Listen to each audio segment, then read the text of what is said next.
Hey guys, welcome to another Buzzcast on Buzzworthy Radio. I'm Novell J. Lee, and I have the pleasure of sitting here and chatting with a fellow Jersey native. I mean, obviously, that's why I had to have him on the show. I think that was really the big selling point was that you were from Jersey, and it's why I said, yes, please come on the show. Garden State, Garden State. Yep. Absolutely. Absolutely. Bruce Baek, thank you so much for taking some time out and speaking with me today. Everyone, hello, everyone, and thank you so much for having me on your show. Appreciate it. Absolutely. So, first of all, you are one in one of my favorite shows, recurring on them anyway. The Flight Attendant. I didn't think I would wind up liking the Flight Attendant as much as I do, but it's really a good show. And before we get into anything, please, what's your role in that show? Who do you play? And how was it like working with Kaley Cuoco and even Rosie Perez? Because I love me some Rosie Perez. That's oh right here. Yeah, I feel you. I'm right there with you. Well, again, my name is Bruce, but I'm an actor. On Flight Attendant, I play a character named Hak Oh-Seong, but AKA Hak. He is the top North Korean assassin assigned to first season. He plays as a bridge between North Korea spy game and U.S. scene. And season two, he's on a mission to find a character called Rosie, the Megan Briscoe, played by the one and only Rosie Perez, and that's who I play. That's who you play. And what Yeah. what is one of the? I mean, honestly, that show is so action intense. It's so exciting. Like I even when I had to travel to Los Angeles for an event, and I didn't get to watch the season finale, and I watched it on the plane, and it was just on fire at all cylinders. It's just Yeah. when you're on a show like that where it's just so action packed and so intense. What is it that like for you being around something of that intensity, that fire? Right off the bat, I have to give a huge credits to Warner Brothers and the showrunners for, continue the show during the COVID Hmm. pandemic when it was actually a peak of it, when most of productions either they got canceled or shut down. Even though we had actually 6 months of the break, they made sure everyone comes back with a safety as much as possible for the season one.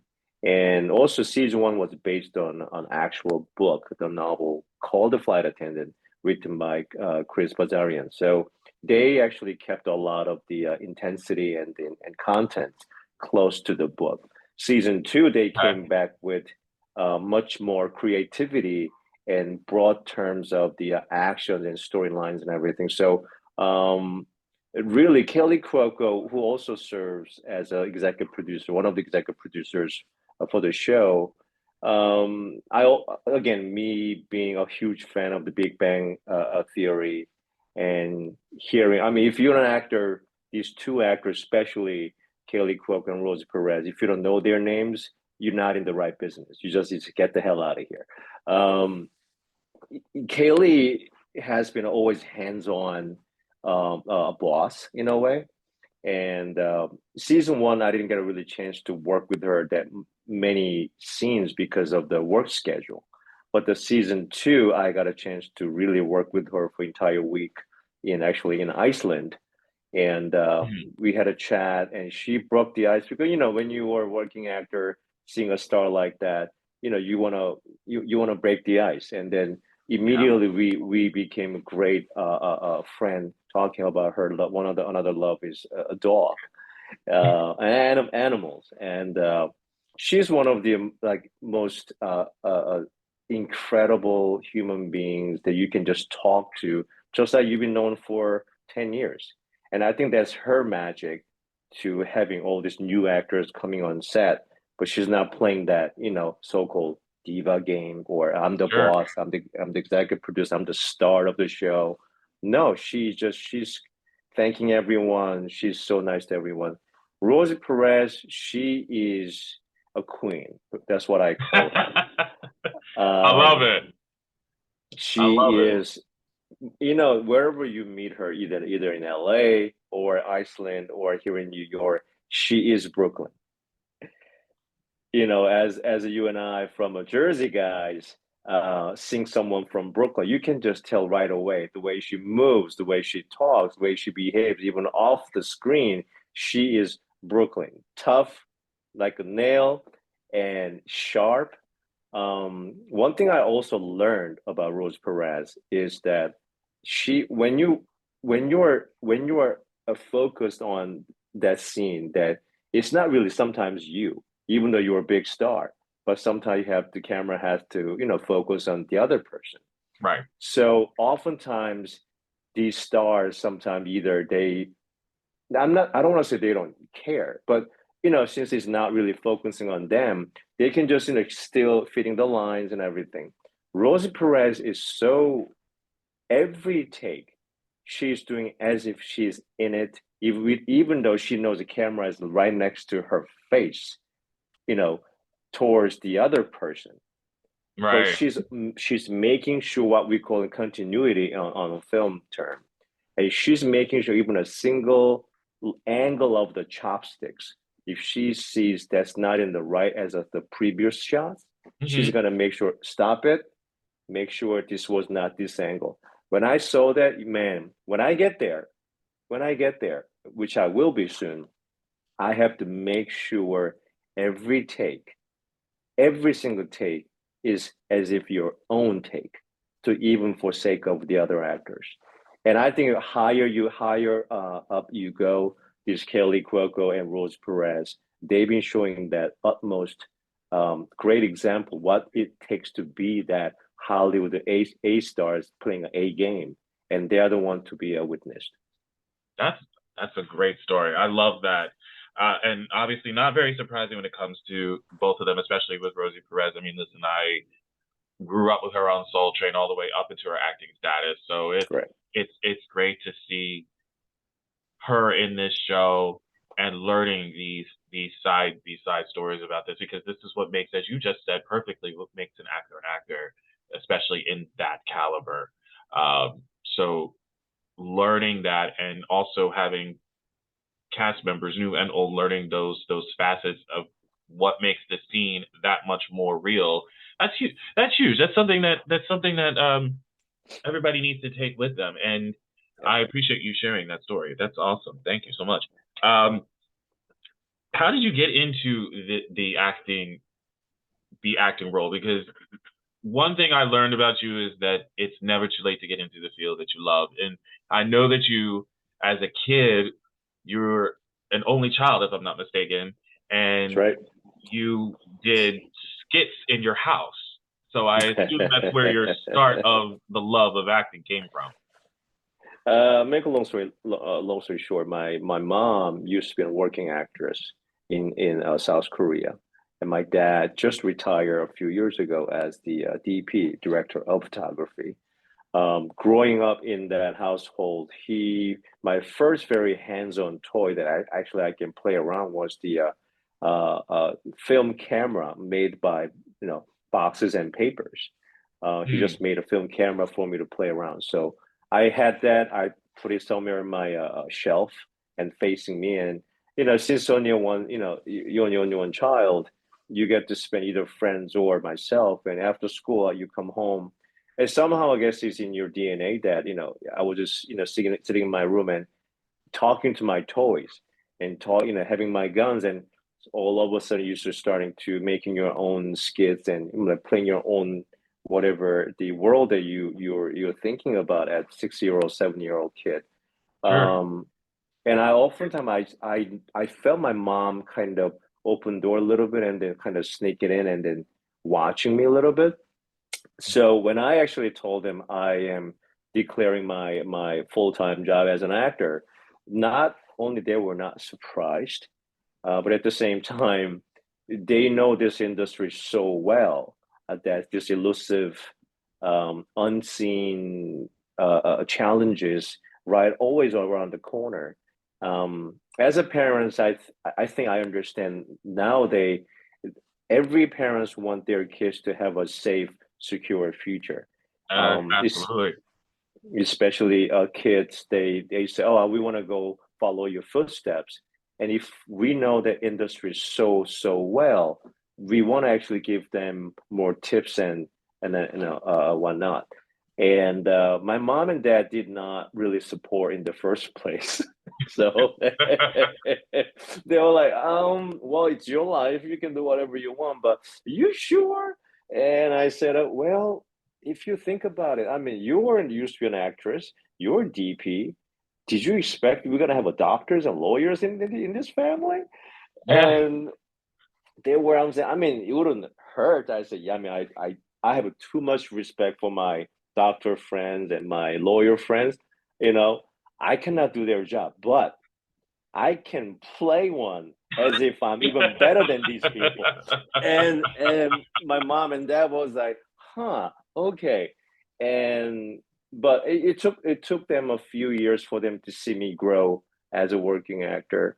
And now they're my number one fan. So I'm just happy that I have this DNA in me. How is it that you were able to break the stigma? Because, for both of us, even my minorities, Yes. it's so hard to get into that kind of a world. Yes. There's not many roles for us. There's not many roles written for us. And Yes. it's so hard to find something that fits us. How did you make that happen? How were you able to do that? You know, as a believer myself, it always there's a time for everything that left it up to God, and without His grace, I'm not here. Whatever I'm doing is always grace. But at the same time, a little bit of luck takes a place, especially in this industry. When I came in, especially in LA and or New York, the demand for Korean American actors were slightly increasingly getting better. Not noticeably better, even now, still not noticeably better. Yeah. But thanks to all these movies like a Parasite, Minari, Squid Game, these literally page turning the projects kind of opened more eyes for the producers and showrunners and studios. Okay, maybe telling more stories with the Korean Americans are, sellable in a way. It's gonna reach Yeah. out to more audience. Um, and one of my special skill sets uh, is speaking the authentic Korean. Growing up in the state, especially Jersey, as you know, I grew up in Glen Rock, New Jersey, in Bergen County, which Okay. has a very not many Asian community in the first, not even Korean. I was the only one Korean student in my middle school and high school. Throughout the whole, when I was graduating, there were only three Asian students out of 200 students. And the rest of them were third generation Chinese. So it was hard for me to not forgetting Korean when you have only non-Korean friends, non-Asian friends. When I even went to a school at a college here, and then at some point, my mom and dad were concerned because what they were talking to me, I was not getting it. They were Yeah. starting talking to me in Korean. I was like, what are you talking about? So I went back to school. I went back to just to have special skills that in case I wanna compete with these tremendous other actors, especially Asian actors in LA or in New York. And somehow time was right. And when they were looking for my very first job, what I call union job, for major network was a Power. If you know, I'm sure you know that show, for Showtime. And there was my breakout in a way into Hollywood, and I was only speaking Korean Okay. there. And casting director told me that now you're gonna have a career just speaking Korean. It was kind of half joke and half serious, But now, after years later, still I'm getting more demand when it comes to Korean speaking role, because they don't have to reach out to, because now there are many actors trying to have some sort of opportunity in Hollywood, any kind of Korean speaking role, because so since they're so well known market out there in Korea right now, a lot of casting directors are reaching out to actually mainland Korea in order for them to get the Korean people, actors to come to US to play the Korean roles if they have a budget. But now my face and my names are known in the industry. It's kind of saving a lot of their headaches for them to deal with actors from Korea. Just find me here. Yeah. And I guess that opportunity, speaking another language at the highest level, kind of helped me to break into the industry. It's so interesting you say that, because there's a lot of shows right now on streaming platforms where it's in their native language, where it's being spoken, whether it's in Hispanic or Korean, Right. whatever, and we have the English subtitles here, so we're able to watch them, which Right. we never had at that time. A long time ago, we never had the subtitles in order Agreed. to really understand what's going on the screen, and now we do, and it's so entertaining for me to watch. I love whenever I get to see any of those types of shows. I'm like following along, and now I'm really going like I understand the drama of it all. So I really think it's so cool that we have these types of programs that are on our show now, that everybody can now watch and be like, oh my God, so this is what happened. Even Squid Games, you brought up Squid Games. Squid Games was not in English, and everybody in the US loved Squid Yeah. Games. Yeah. Loved Yeah. Squid Games. So it's really amazing to see how far we've progressed. We still have a Yeah. lot to go, um, even in this day and age, but the progression that we've now hit, it's amazing. I think that's great. And I think this was the clip. I haven't seen it yet, so please forgive me, but I believe this was the clip. I saw it on your Instagram a few days ago, where it was nothing but in the Korean language. I believe Mm-hmm. it was the Little America series Yep. from. Yep. Okay, yes. Yep. So what exactly is Little America? And by the way, it is on Apple TV, uh, Apple TV Plus. Apple TV Plus. Yeah. Yeah. Um, yeah, describe your character. What's the show about exactly? Yeah, A Little America is on second season right now. One of the showrunners are, Sean Hiro, who just won the mighty award, the Cole Academy Award by with Yes. Coda, and another pioneer of the Asian American producer like Alan Yang. They're on their second season from season one of season two, and it's an anthology series, and based on true event or actual people, the immigrants, featured in a magazine called Epic Magazine. And each season so far, they produced eight episodes so far, 16 episodes. Our episode is called Mr. Song, which is the first episode of season two. And I play actually Mr. Song, who's the father of the one of the main characters named Luke Song, who designed a hat for one of my the favorite, uh, the another queen of different genre of queen, Aretha Franklin. Uh, God bless her. When she had that special performance, I'm getting a goosebumps when I just thinking about her. At the President Obama's inauguration, the hat she wore was designed by artist named Mr. Luke Song. So it's his childhood story, how he became a hat designer from a dream of becoming a doctor. So it is all spoken in, especially my role is spoken in Korean, and I play his dad, who goes against his will to become an artist. I watched that clip and just literally watching about just how the father was so pressed about the fact that he wasn't going to be a doctor. I was just watching it. I was like, he's not happy. And I'm just looking at the faces of Luke and his mother, and I'm just going like, it's just dead pressed. Like, no, like they didn't know what to say. No, I like when my dad watched it in Korea, he said, "Aren't you glad that I didn't react that way when they told me you're gonna become an actor?" I said, "Well, you kind of did. You kind of did. Not this dramatic way, but no, you kind of did. Come on now." And he's like, "Okay, I'm hanging up now." So,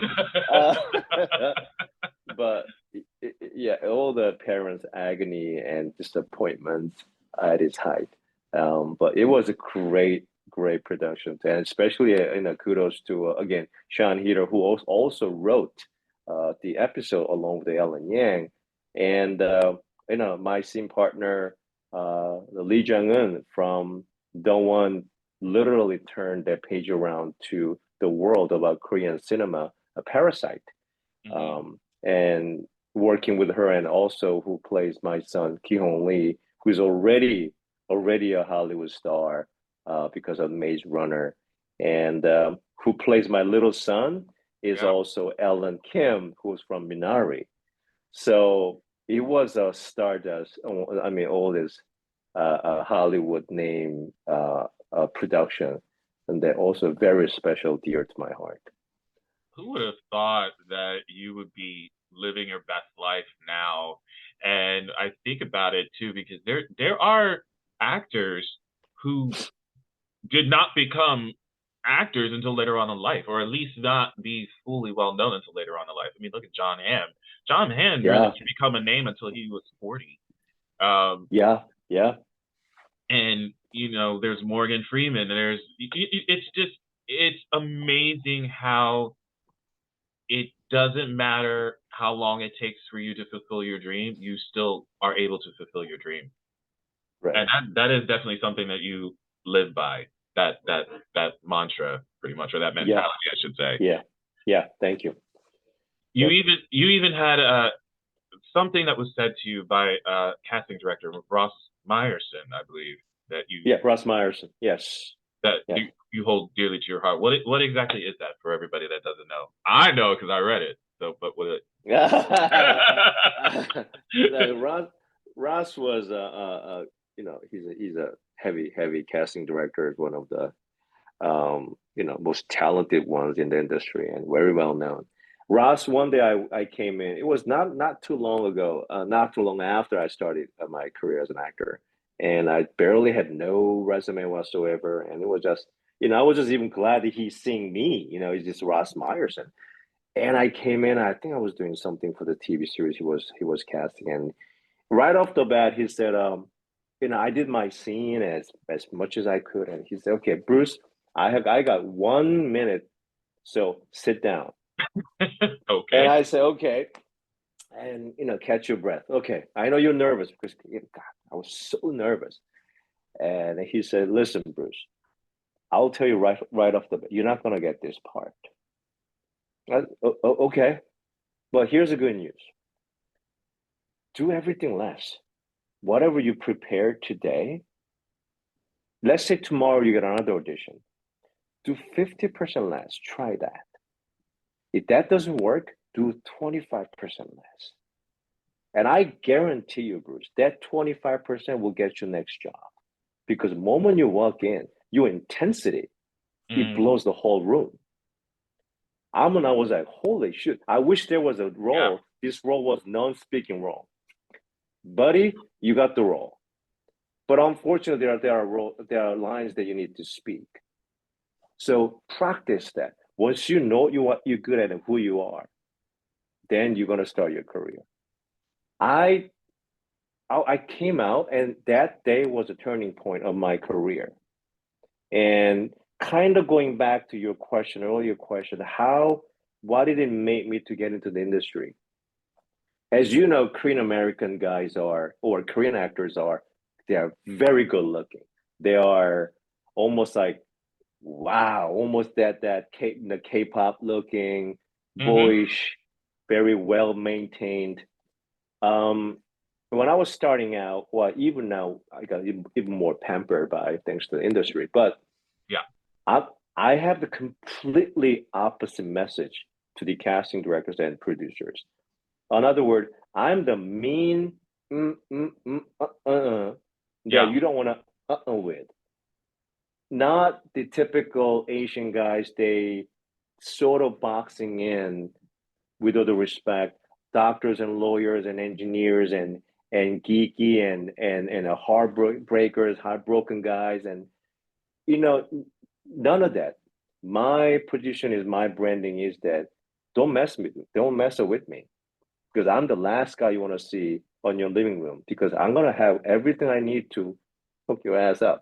So yeah. what Ross Meyerson was the instigator that made me to build my brand, build my image that separates me from many other tremendous working actors in Hollywood and New York right now at the same age or even younger. I can compete with them because I have something they might not have. Right. And the credit goes to Ross Meyerson. That's awesome. That's awesome. Great work. Was it difficult to make that transition from being a professor to going into acting full time? Was that a difficult transition for you, or were you able to feel It this in a was way where it seemed what somewhat seamless, but you still had that work to do in a sense? being a professor. I still love teaching whenever I can get a chance because being able to stand in front of other individuals is another great honor that you can share your knowledge that you built a little bit.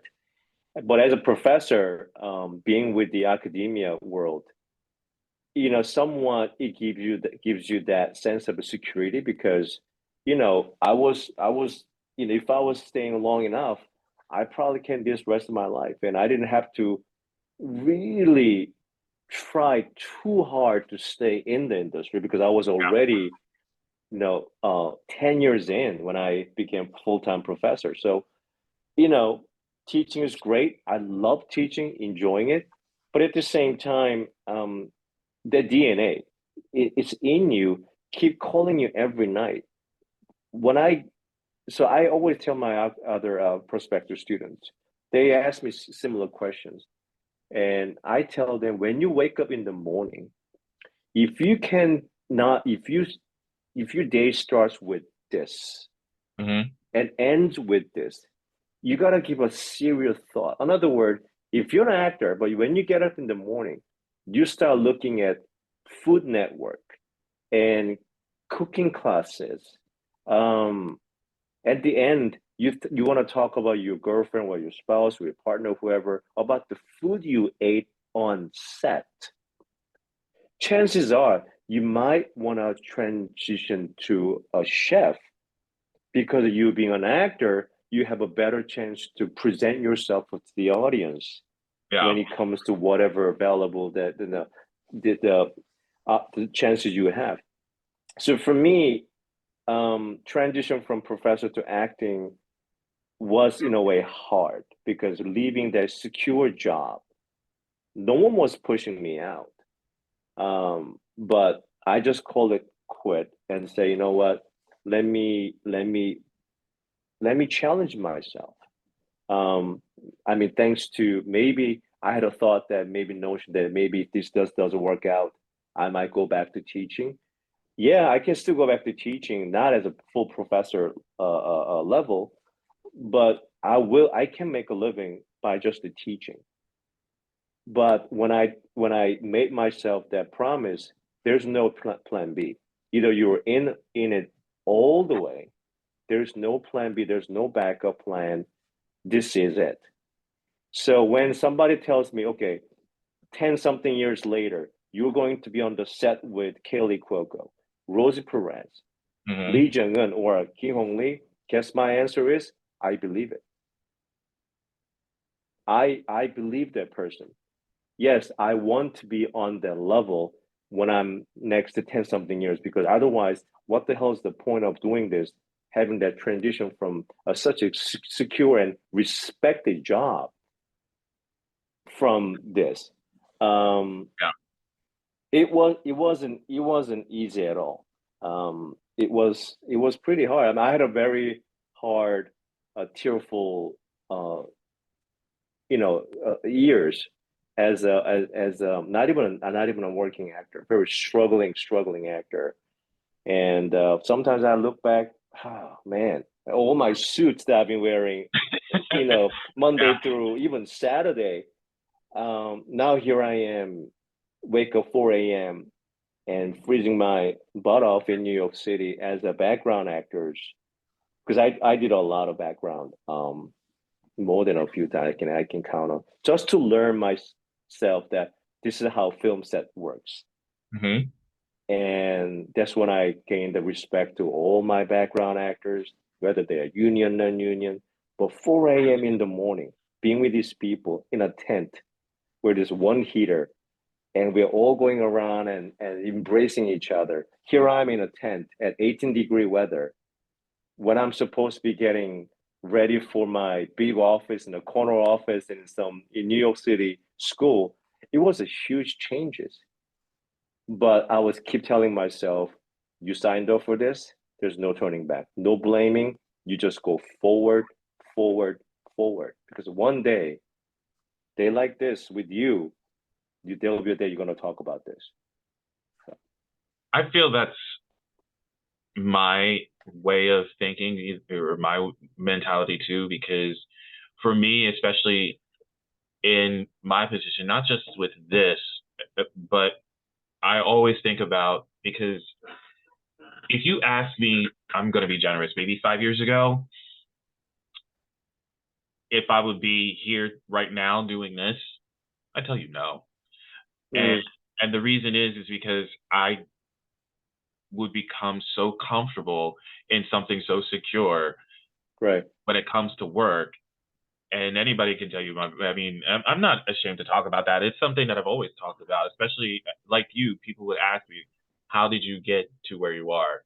And it's a matter of taking the leap when you are scared. Because I even say to myself that I am scared to take on something like this. But where are you going to get if you don't take it? If you are scared and you don't take it, Absolutely. I feel like you got to conquer that fear. I said it in a different way, and I kind of forgot exactly how I said it, but it's a matter of I'd rather be scared and take the risk than be scared and not take it at all and stay comfortable, because you can achieve so much from that fear, mainly because there's a lot that you felt that you probably couldn't do that you actually can do and even better. And I'm noticing that now as I've gotten older, and especially in recent years, and even from today, something happens where my boss literally just came back to me and said, I feel that confidence in you now, and I feel so validated and vindicated that you are here doing this and what you're doing." And that's one of the greatest Wow. compliments and comments that you can ever get, because I was that scared underdog coming in, and now all of a sudden here I am doing my present job and doing it so damn well. And Mm, this is not me saying it all myself. This is from other people's observation. That says so much to your character. And again, I had to think about it long and hard before I ever took this position, because again, it was something that I was scared to do. But then mm. I also was going, yeah, I am scared, but you know what? Let's see what happens. Let's see where the road takes me. See what I can do from it. And lo and behold, I'm persevering, and I'm very happy that I took that role. So I completely understand exactly where you're coming from, because it's literally that same mentality, that same, I like to call it strength, because honestly, you do become stronger from it. And Yes. it's nothing that I regret at all. So It totally true, because that's why Hollywood is changing, slowly still, even though you said there's still much to do. But when it comes to diversity and especially a lot of Asian roles, the people like you on a executive level, we need more people like you to make that call with a fear instead of making a same common, been there, but done that before, Yep. a self-subject matter over and over and over with the different faces and different camera work. Instead of that, why don't we try out the stuff that we never done before? It's a fear, but at the same time, that's what the challenge is all about. And many mentors, my mentors, in acting classes, or my actors, friends, they tell me, use that fear to everything you do in this life, and it's only going to help you. Yeah. Use that fear to your audition, use the fear to your work, use the fear to just about anything, because being able to fear that you are alive, Yeah. and use it. So I'm totally with you. And then, hey, congratulations on that great compliment you just got today. Thank you. I mean, honestly, I take it as humbly proud as possible, because you don't want that feeling of the growing egotism in your head. It's one of those things. Whenever I get those types of compliments, I take them to where, all right, so where else can I improve upon? That's how I look at it. I'm always going, like, we always are learning, we're always improving. So I'm going, all right, I did this well. Now what else can I do better? And so that's where I always take those types of criticisms. It's just how to improve myself. So that's where it goes for me, at least. That's right. But I have to ask you, you've talked about mentors. Who have been your inspirations in acting? Like who was it, or if it was more than one person, who did you look up to in the acting profession? Well, first, actually, my own mom, even though she didn't really act much, professionally, she still went to college and studied acting. A lot of times I turn to my mom when sometimes I show her my stuff, and she gives me her comments, even though her stunts and everything, But professionally, the actors that I've been watching, and actually believe one of them is Rosie Perez, and I've been watching her ever since she was in Do the Right Thing. And Do the Right Thing was one of my favorite movies. Oh yeah, favorite movie. There you go. And being a New Yorker myself, even though I live in LA, seeing her work at all those years, and being able to work with her, obviously, so she's still a great mentor to me. And just, I cannot name one person, but all the teachers that I had when I was in acting school, every single one of them contributed in different angles to become who I am now. And many co-actors, co-workers that I always bump into or get to work with, in extensively or even a day, every single one of them are my mentors. That's awesome. And do you have anything that you have coming up to promote that you're working on? I have actually two of them coming up, which I actually finished, and both of them, they're not gonna like if I say it. So then don't say it. But there are this year there are a couple of things coming up shortly, and the audience will be able to see another side of Bruce Baek shortly. So just fingers crossed, and stay tuned. Awesome. And where can we find you on social media? On Instagram at Bruce Baek, BRUCEBAEK, my name, and on Twitter, my last name first, Baek Bruce. Awesome. We'll be looking for you. I'm so proud of you, and thank you so much for taking time out for speaking with me today. It was an absolute pleasure. It's been an honor. Thank you so much for having me on your show. Appreciate it. Absolutely. Listen, we got to show the love for the Jersey natives here on this show. So I'm glad that you were able to stop by for sure. Bruce back, everybody. Thank you so much. Pleasure again. Thank you. Thank you.